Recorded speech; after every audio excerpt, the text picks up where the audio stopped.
Dear student, in the last lecture we have seen valence electron. विद्यार्थी मित्रांनो, मागच्या तासाला आपण त्या ठिकाणी संयोजी इलेक्ट्रॉन जे आहे तर त्या संयोजी इलेक्ट्रॉन विषयीची असणारी जी काही माहिती जी आहे तर ती माहिती त्या ठिकाणी पाहिली. याच्यामध्ये आपण पाहिलं होतं की सर्वसाधारणपणे असणारे जे काही इनर्ट गॅसेस जे आहे म्हणजे हेलियम असेल, neon, argon, krypton, xenon, radon याच्या व्यतिरिक्त असणारे जे काही सर्व मूलद्रव्ये जे आहेत तर त्या सर्व मूलद्रव्यांच्या अणूमध्ये इतर मूलद्रव्यांच्या अणूबरोबर संयोग पावण्याची त्या ठिकाणी प्रवृत्ती असते. परंतु या ठिकाणी निष्क्रिय वायू जे आहेत तर ते निष्क्रिय वायूमध्ये मात्र त्या ठिकाणी कोणत्याही मूलद्रव्याच्या अणूबरोबर त्यांचा संयोग त्या ठिकाणी होत नाही. म्हणून त्या ठिकाणी निष्क्रिय वायूंची असणारे जे काही संयोजी जे आहेत तर ते संयोजी त्या ठिकाणी शून्य त्या ठिकाणी असते. त्याच्यानंतर शेवटी आपण त्या ठिकाणी पाहिलं होतं की सर्वसाधारणपणे मूलद्रव्याची असणारे जे काही संयोजा आणि त्याची असणारे जे काही संयोजा कवचातील असणारे जे काही इलेक्ट्रॉनची असणारी जे काही संख्या याच्यामध्ये त्या ठिकाणी काहीतरी असणारा तो काही संबंध जो आहे तर तो संबंध त्या ठिकाणी असतो. तो आपल्याला त्या ठिकाणी पाहायचा आहे. पहा की यूज युअर ब्रेन पॉवर. पहा काय सांगितलेलं आहे. The following table 5.9 shows molecular formulae of the compound formed by some elements. पुढील तक्त्यामध्ये काही मूलद्रव्यांपासून बनलेले जे काही संयुग जे आहेत तर त्या संयुगाची रेणुसूत्र आपल्याला त्या ठिकाणी दिलेले आहे. Right the valency of the respective elements obtain from them and also their electronic configuration and the number of their valence electron in the empty basis. आता त्याच्यावरून काय करायचं आपल्याला ठरवलेली त्या मूलद्रव्याची असणारे जे काही संयोजा त्या मूलद्रव्याचं इलेक्ट्रॉन स्वरूपण आणि त्याचे असणारे जे काही संयोजा इलेक्ट्रॉन रिकाम्या जागी आपल्याला त्या ठिकाणी लिहायला त्या ठिकाणी सांगितलेली आहे. तर आता कशा पद्धतीने आपल्याला तक्त्यामध्ये त्या ठिकाणी ती लिहायची त्याचा आपल्याला त्या ठिकाणी विचार जो आहे तर तो विचार त्या ठिकाणी करायचा. तर आता पहिलं या ठिकाणी आपल्याला काही असणारे जे काही सिम्बॉल्स ऑफ द एलिमेंट्स दिलेले ही सिम्बॉल तुमचे त्या ठिकाणी पाठवायचे. उदाहरणार्थ हायड्रोजनचा सिम्बॉल त्या ठिकाणी एच आहे, क्लोरीनचा Cl आहे, निऑनचा Ne आहे, फ्लोरीनचा F आहे, सोडियमचा Na आहे, मॅग्नेशियमचा Mg आहे, कार्बनचा C आहे आणि ॲल्युमिनियमचा त्या ठिकाणी Al आहे. हे सिम्बॉल तुमचे त्या ठिकाणी पाठवायचे. त्याच्यानंतर हे जे काय असणारे जे काही molecular formulae of the compound म्हणजे hydrogen, chlorine, neon, fluorine, sodium, magnesium, chlorine, आपलं कार्बन आणि ॲल्युमिनियम याच्यापासून बनवलेले जे काही संयुग जे आहे तर त्या संयुगांची रेणुसूत्र दिली. उदाहरणार्थ HCl हायड्रोक्लोरिक ॲसिड, क्लोरीनपासून सुद्धा HCl बनवलं. निऑन जे आहे तर त्या निऑनपासून कोणत्याही प्रकारचं संयुग त्या ठिकाणी बनत नाही. क्लोरीनपासून HF, सोडियमपासून NaH, Mg पासून MgCl2, कार्बनपासून CH4 आणि ॲल्युमिनियमपासून AlCl3 अशा प्रकारची संयुग जे आहेत तर ती संयुग त्या ठिकाणी बनवली. आता या संयुगावरून त्याची आपल्याला व्हॅलन्सी त्या ठिकाणी काढायची. Valency of that element. आता या ठिकाणी आपल्या लक्षात येतं नसते की हे जे काही संयुग जे आहेत HCl याची जी काही हायड्रोजन आणि क्लोरीनची संयुजा एक आहे. बरोबर. निऑन जे आहे तर त्या निऑनचं आपण पाहिलं की निऑनच्या बाबतीमध्ये त्याची शेवटची असणारी जी काही कक्षा जी आहे तर ती कक्षा त्या ठिकाणी पूर्णपणे भरलेली आहे आणि म्हणून कोणत्याही मूलद्रव्यांबरोबर त्या ठिकाणी निष्क्रिय वायू जे आहेत उदाहरणार्थ त्या ठिकाणी निऑन आपल्याला त्या ठिकाणी दिलेले तर याची संयोजन त्या ठिकाणी कंप्लीट आहे म्हणून याची संयोजन जे आहे तर ते त्या ठिकाणी शून्य आहे. त्याच्यानंतर HF म्हणजे हायड्रोजन आणि फ्लोरीन याची संयोजन मात्र त्या ठिकाणी एक असणार आहे. सोडियमची आपण मागे पाहिली होती तर त्या ठिकाणी एक आहे. या ठिकाणी मॅग्नेशियम आणि क्लोरीन याच्यामध्ये मॅग्नेशियम जे आहे तर त्या मॅग्नेशियमची संयोजन 2 आहे. कार्बन आणि हायड्रोजन याच्यामध्ये कार्बनची संयोजन त्या ठिकाणी 4 आहे. ॲल्युमिनियम जे आहे तर त्या ॲल्युमिनियमची संयोजन मात्र किती आहे 3 त्या ठिकाणी. त्याच्यानंतर पुढे आपल्याला त्या ठिकाणी असणार जे काही electron configuration of the element काय सांगितलेले की electronic configuration of the element. आता की electronic configuration of the elements काढण्यासाठी सर्वसाधारणपणे आपल्याला त्या ठिकाणी ती मूलद्रव्ये जे आहे तर त्या मूलद्रव्याचा ॲटॉमिक नंबर त्या ठिकाणी माहीत पाहिजे. त्याच्यानंतर असतानाची काही पहिली कक्षा जी आहे तर ती K, दुसरी आहे L, तिसरी आहे M याची कॅपॅसिटी आपल्याला माहीत पाहिजे. की पहिल्या कक्षेची कॅपॅसिटी 2ची असते, दुसऱ्या कक्षेची कॅपॅसिटी 8ची असते, तिसऱ्या कक्षेची कॅपॅसिटी 18ची असते. म्हणजे ॲटॉमिक नंबर आणि असणाऱ्या ज्या काही कक्षा ज्या आहेत तर त्या कक्षांची कॅपॅसिटी जर तुम्हाला त्या ठिकाणी माहीत असेल तर इलेक्ट्रॉन स्वरूपण जे आहे तर ते इलेक्ट्रॉन स्वरूपण तुम्ही त्या ठिकाणी लिहू शकता. पाहता हायड्रोजनचा ॲटॉमिक नंबर 1, त्याच्या पहिल्या कक्षेमध्ये 1 इलेक्ट्रॉन असतो. क्लोरीन जो आहे तर त्या क्लोरीनचा ॲटॉमिक नंबर जो आहे तर तो आहे 70. म्हणजे त्याची पहिल्या कक्षेमध्ये 2 इलेक्ट्रॉन असणारे, दुसऱ्या कक्षेमध्ये 8 इलेक्ट्रॉन असणारे, तिसऱ्या कक्षेमध्ये 7 असणारे, असे टोटल की झाली 17 झाले. त्याच्यानंतर असणारं जे काही निऑन जे आहे तर त्या निऑनचा ॲटॉमिक नंबर आहे 10. म्हणजे पहिल्या कक्षेमध्ये 2 इलेक्ट्रॉन, दुसऱ्या कक्षेमध्ये 8 इलेक्ट्रॉन, अष्टक त्या ठिकाणी पूर्ण आहे. अशा 2 आणि 8 झाली 10. त्याच्यानंतर आहे क्लोरीनचा ॲटॉमिक नंबर जो आहे तर तो किती आहे तर त्या ठिकाणी 9 त्या ठिकाणी आहे. म्हणजे पहिल्या कक्षेची कॅपॅसिटी 2ची आणि दुसऱ्या कक्षेची कॅपॅसिटी 8ची, परंतु शिल्लक किती राहिली 7. म्हणजे 2 आणि 7 की झाली 9. अशा प्रकारचं त्या ठिकाणी आपल्याला त्याची इलेक्ट्रॉनिक कॉन्फिगरेशन त्या ठिकाणी दाखवतं आहे. त्याच्यानंतरचं असणारं जे काही सोडियम, पाहता सोडियमचा ॲटॉमिक नंबर त्या ठिकाणी आपल्याला माहिती 11. पहिल्या कक्षेमध्ये 2 इलेक्ट्रॉन, दुसऱ्या कक्षेमध्ये 8 इलेक्ट्रॉन झाली 10. तिसऱ्या कक्षेची कॅपॅसिटी 18ची आहे, परंतु एकच इलेक्ट्रॉन त्या ठिकाणी शिल्लक राहतो. म्हणजे सोडियम जे आहे तर त्या सोडियमची इलेक्ट्रॉनिक कॉन्फिगरेशन आली 281. त्याच्यानंतरचं पुढचं आहे मॅग्नेशियमचा ॲटॉमिक नंबर आहे 12. पहिल्या कक्षेमध्ये 2 इलेक्ट्रॉन, दुसऱ्या कक्षेमध्ये 8 इलेक्ट्रॉन झाली 10. आणि दुसऱ्या कक्षेमध्ये मात्र किती असणार आहे, फक्त 2च इलेक्ट्रॉन त्या ठिकाणी असणार आहे. त्याच्यानंतरचं पुढचं दिलेलं आपल्याला कार्बन जो आहे तर त्या कार्बनचा ॲटॉमिक नंबर 6 आहे. पहिल्या कक्षेमध्ये 2 इलेक्ट्रॉन, दुसऱ्या कक्षेमध्ये किती 4 इलेक्ट्रॉन, बरोबर. त्याच्यानंतरचं पुढचं आपल्याला दिलेलं आहे ॲल्युमिनियम. पहा इकडे वर लिहितो मी ॲल्युमिनियमचा ॲटॉमिक नंबर जो आहे तर तो 13. ॲटॉमिक नंबर तुमचे त्या ठिकाणी पाठ पाहिजे हे लक्षात ठेवा. पहिल्या कक्षेची कॅपॅसिटी 2ची, दुसऱ्याची 8ची आणि तिसऱ्याची किती राहिली शिल्लक त्याच्यामध्ये 3. म्हणजे अशा पद्धतीने 2, 8, 3 ही काय झाली ॲल्युमिनियम जे आहे तर त्या ॲल्युमिनियमची इलेक्ट्रॉनिक कॉन्फिगरेशन.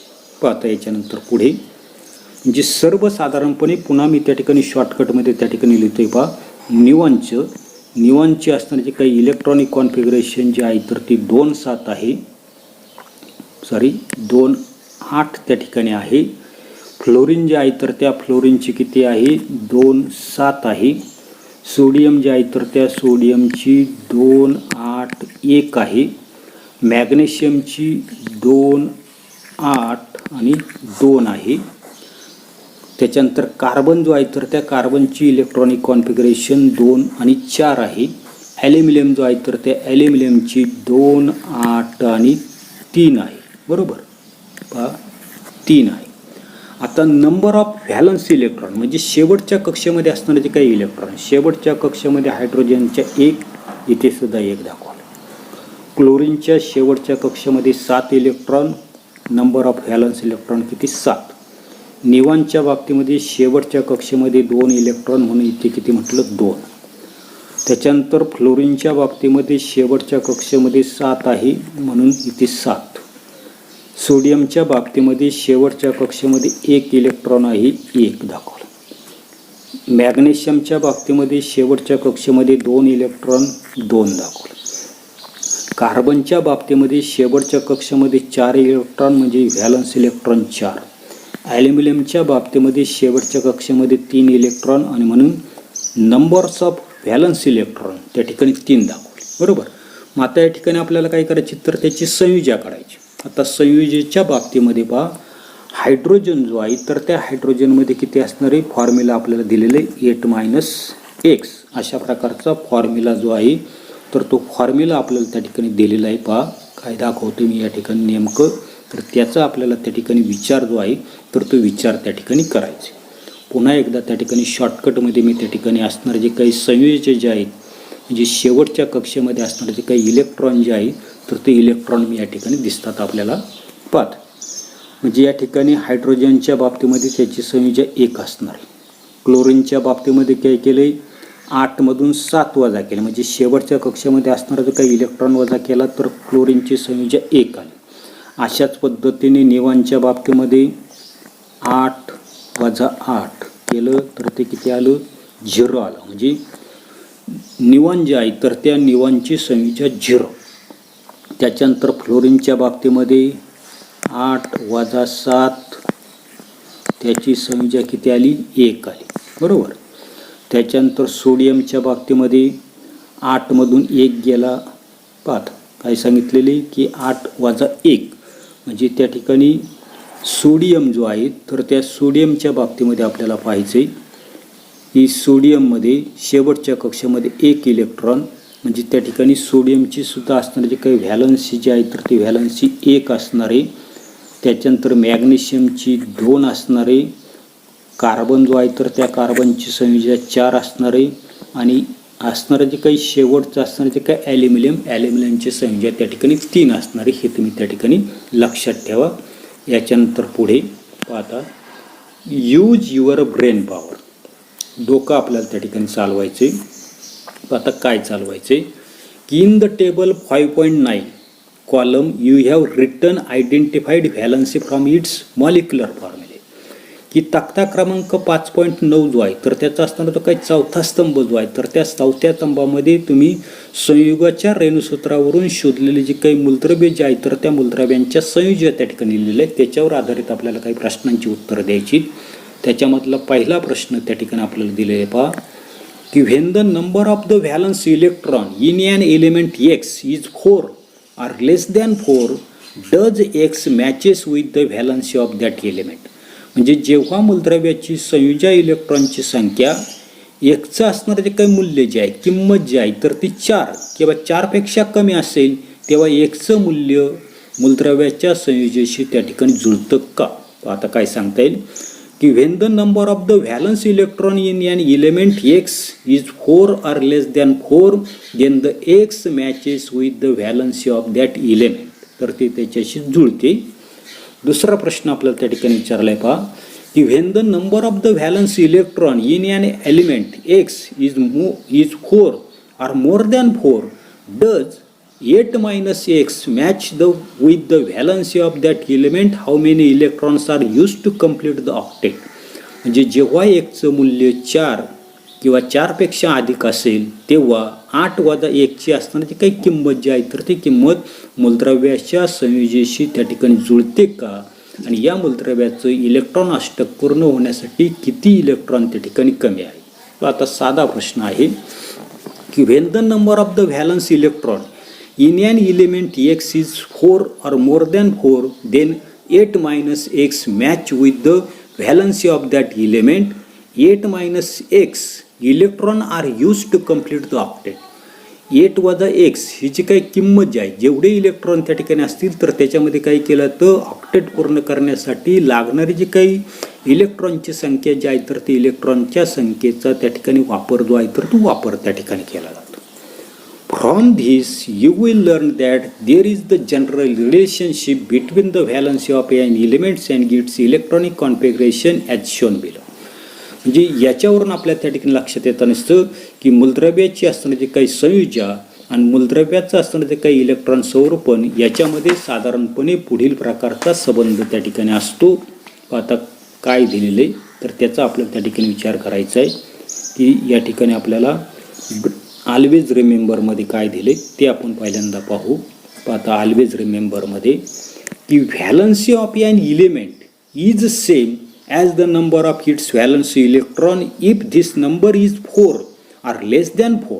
पाहता की ज्या मूलद्रव्यामध्ये संयुजा ज्या आहेत तर त्या संयुजा इलेक्ट्रॉनची संख्या 4 किंवा त्याच्यापेक्षा कमी असते त्या मूलद्रव्याची संयुजा त्यातील संयुजा इलेक्ट्रॉनची संख्या एवढी त्या ठिकाणी असते. पुन्हा एकदा ऐका की ज्या मूलद्रव्यामध्ये संयुजा इलेक्ट्रॉन म्हणजे काय शेवटच्या कक्षेमध्ये त्या मूलद्रव्याच्या शेवटच्या कक्षेमध्ये असणारी जी काही इलेक्ट्रॉनची संख्या त्याला म्हणतो आपण संयुजा इलेक्ट्रॉनची संख्या जर 4 किंवा त्याच्यापेक्षा कमी असते त्यावेळेला त्या मूलद्रव्याची संयुजा इलेक्ट्रॉनच्या संख्या एवढीच त्या ठिकाणी असते. उदाहरणार्थ कार्बनचे असणारे जे काही शेवटचे कक्षा जे आहे तर त्या शेवटच्या कक्षामध्ये 4च इलेक्ट्रॉन आहेत म्हणून त्याची संयुजा किती म्हटलं आपण त्या ठिकाणी 4 त्या ठिकाणी म्हटली. बरोबर. पुढे आता पुढे काय सांगितले, on the other hand when an element has 4 or more valence electron the number of the electron by which the octet is short of completion is the valency of that element. परंतु याच्या उलट जर ज्या मूलद्रव्याच्या 4 किंवा त्याहून अधिक electron त्या ठिकाणी शेवटच्या कक्षेमध्ये असतात, उदाहरणार्थ फ्लोरीनचा विचार करू. फ्लोरीनच्या शेवटच्या कक्षेमध्ये 7 इलेक्ट्रॉन आहे. मग आता 7 इलेक्ट्रॉन जर असतील तर त्याची संयोजक काही त्या ठिकाणी 7 नसणार आहे. तर अशा वेळेला आपण काय करणार आहे की अष्टक पूर्ण करण्यासाठी त्याला किती इलेक्ट्रॉन त्या ठिकाणी कमी पडतात. फ्लोरीनच्या बाबतीमध्ये त्याच्या शेवटच्या कक्षेमध्ये 7 इलेक्ट्रॉन आहे. अष्टक पूर्ण करण्यासाठी 1 इलेक्ट्रॉन त्या ठिकाणी, अष्टक म्हणजे 8, म्हणजे